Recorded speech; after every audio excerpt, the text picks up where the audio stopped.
I've got good news. If you are a person who feels stuck in a day job, something you have to do to bring home the bacon until you can work on your calling, your dream, and you feel cursed by this necessity of this terrible job you're doing, I have an answer to that question that can solve it for you today. And that's coming up next.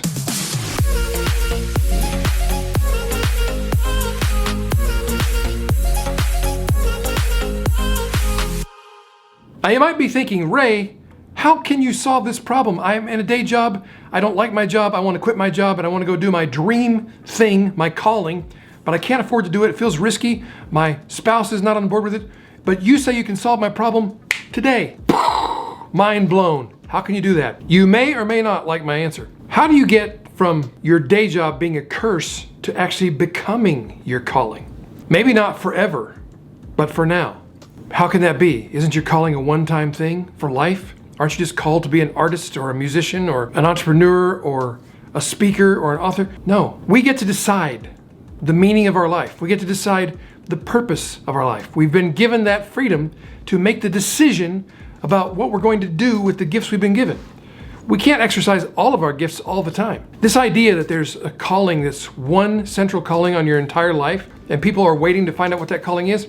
I meet people in their 70s who haven't heard the call yet, and they're still waiting. And I say to them what I say to 20-year-olds. Don't wait. Decide what your calling is today. And the good news is, if you know in your heart that there's something you want to do, like you want to paint, you want to do oil paintings, or you want to do charcoal sketches, or you want to make music, or you want to be a consultant, whatever your dream is that you feel is your true calling, like you feel like that could be your calling for the next decade or so. A couple things about that. First of all, it may not last. You're going to shift throughout your life. So don't feel bad about it. My friend Jeff Goins calls it the portfolio life. Realizing that you have different callings in different seasons of your life, and it's a portfolio of callings and missions that you're on. And that's not only okay, it's how it's supposed to be. Once you get that, it's easier to accept what I'm about to say. You can go from curse to calling in your present position. Even if you don't like it, even if you feel like, I want to quit this so I can go do this other thing, maybe that's not in the cards for right now. So how do you go from curse to calling instantly? It's all about what happens up here. And I'm not just saying have a positive attitude. Positive attitude doesn't hurt, but it's not really an answer. I actually have 5 practical things you can do to take the thing you think of as a curse today and make it into your calling for now. So you can be happy now until you get to the next thing. And you might just find, if you take these 5 practical steps, you don't want to switch anymore. You might actually find, oh, this thing I'm doing, now that I've made these changes, I want to keep doing it. Doesn't have to happen that way, but it often does. So Ray, what are the 5 steps? Get to them already. Enough with the build-up. Number 1, don't lay bricks, build a cathedral. What on earth am I talking about? Maybe you've heard this story of the 2 bricklayers at work on a project on the street in New York, and a passerby stopped and asked the first bricklayer, "What are you doing?" And the bricklayer said, "I'm laying brick. It's my job." And the passerby walked on to the next bricklayer and asked, "What are you doing?" And that person looked up and said, "I'm building a cathedral." It's all in the perspective you give yourself. So find a way to understand that whatever you're doing is important work to someone. And you're not just laying brick, you're building a cathedral. And if you say to yourself, this is not building a cathedral, Ray, those guys were literally doing that. I'm not building a cathedral. In what way could it be true that you are? How are you serving other people? How are you giving them a more direct connection to their source, to meaning in their life, even if that meaning is the joy of buying the ice cream from you at the checkout stand so they can go share that joy with their family? Isn't that, in a way, cathedral building? There's a way to take this first step and to go from just laying bricks to building a cathedral, just for now. Number 2, make this your last piece. Think of yourself as an artist. Even if you're working the checkout stand at the grocery store, even if you're greeting people at Walmart, think of yourself as an artist. And today's work in that position that you're in, whether you're an accountant or a dental hygienist or a greeter at Walmart, today's work will be the last piece of work you do. How would you do it differently if you knew that? I bet you would do it differently. I bet there's something you would add, some way you would enhance it. And you can't cop out and say, I just wouldn't go to work today. No, today's your last piece. I didn't say it's your last day on earth. I said it's your last piece of work you'll do. How will you do it? If you really consider that seriously, it will change the way you approach today's work, no matter what today's work is. Numero three. Three. The third key. I forgot how I said the first two. Number 3, infuse each day's work with your worldview. You have a worldview. You believe the world is either a terrible place that makes life hard and it's a grind, in which case you should infuse each day's work with something to make the lives of other people easier, to make their lives more pleasant, to make it less of a grind. Because I guarantee you 2 things. First of all, they will appreciate it whether they realize it or not. And secondly, you'll feel better. It'll be less of a grind because you made somebody else's load lighter.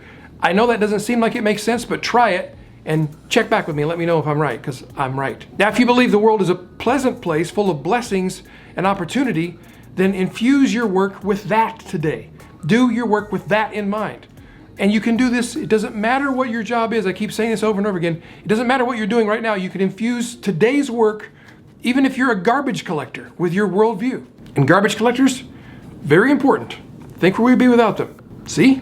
Every job, noble and important. Number 4, think of this. Every piece could be your masterpiece. Now, most people don't know where the word masterpiece comes from. In the olden times of master and apprentice, say in the art of blacksmithing, the apprentice eventually became a journeyman who did work on behalf of the master, and it was sold by the master to his customers and presented as journeyman work approved by the master. But there came a point when the student was ready and the student worked on an assignment that was his masterpiece. It was the piece he would produce that the master would look at and say, yes, you are now a master of the craft. And that apprentice journeyman would become a master. That was their masterpiece. Think of your work today as possibly being your masterpiece. If you had to present this to the master and you were the apprentice, would this be the piece that the master would look at and say, today you graduate and you are the master? Works regardless of your job. You know this by now. I don't need to re-emphasize that. Do I? Do I? Do I? Number 5, sign every piece of work with your name. Artists sign their work with their name, either right on the canvas or somewhere else on the piece that's not so obvious, but they sign their name because they want people to know, I created this. Whatever your work is today, if you're doing a tune-up on a car, sign your work.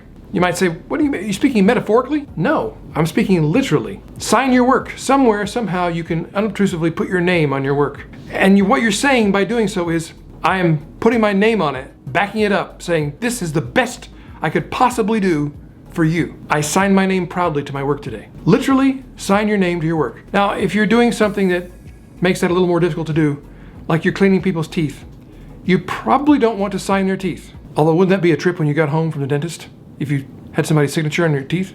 A trip, that'd be one thing to call it. So, sign when possible and appropriate. And otherwise, put your signature on it in some other way. Write a note to the customer saying it was a pleasure working for them and creating this work for them, doing this job for them. Sign your work today. Once again, let's go over the 5 steps from taking today's job, the day job, the job you want to get rid of, taking it from being a curse to being a calling. Just for now, possibly. The 5 steps are, number 1, don't lay bricks, build a cathedral. Number 2, work on today's work as if this were your last piece of work you'll ever do. Number 3, infuse each day's work with your worldview. Whatever that worldview is, pour that into your work. Number 4, remember, every piece of work, every day's effort could be your masterpiece. Work hard to make it that. And number 5, sign your work at the end of the day. Put your name at the bottom of the day and say, I did this. I'm proud of the work I did. Take those 5 steps and you could go from curse to calling. Now, this might be a temporary fix for you to make your work more pleasant between now and the time in the future when you get to go do your big dream, or it might just transform the work you're doing so that you realize this is my dream after all.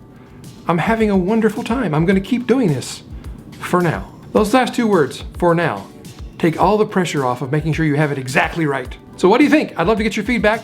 Does this work for you? Does it not work for you? Do you have additional thoughts on how to take the work you're doing today and go from curse to calling? Put your opinions, your comments, your thoughts and questions down below. I will read and respond to every one of them. And I encourage you to subscribe to the channel, click the bell so you get notified when I make a new video. And until the next time, may you enjoy prosperity with purpose. May you receive the wisdom that brings wealth. And may you experience the peace that surpasses all understanding. See you soon.